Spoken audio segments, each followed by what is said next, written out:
Hello guys, ఈరోజు సరదాగా సాయంకాలం పొలంలోకి అయితే వెళ్దామని వెళ్ళాను. అక్కడైతే చూడండి ఏమైందో.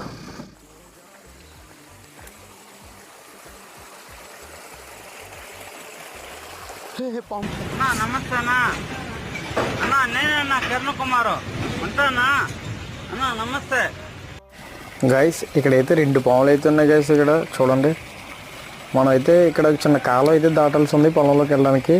కానీ అక్కడ వెళ్ళేటప్పుడు అయితే ఆ కాలువ మొదం అయితే కిందన 2 పాములు అయితే కనపడ్డాయి గైస్. కానీ రైతులు చాలా గ్రేట్ గైస్. ఇక్కడ గైస్, ఇక్కడైతే మనం పొలంలోకి అయితే వెళ్తున్నాం. ఇక్కడైతే మనకైతే పాములు కనిపించాయి గైస్. వీడియో అయితే మీకు పక్కన పెడతాం చూడండి. పొలంలో కానీ రైతులు చాలా డేంజర్ గైస్. ఎందుకంటే ఇన్ని ఇబ్బందుల మధ్యలో కూడా రైతు అనేది వాడు కష్టపడతాడు. మనైతే సరదాగా సాయంత్రం పూట అయితే పొలంలోకి అయితే వచ్చాం.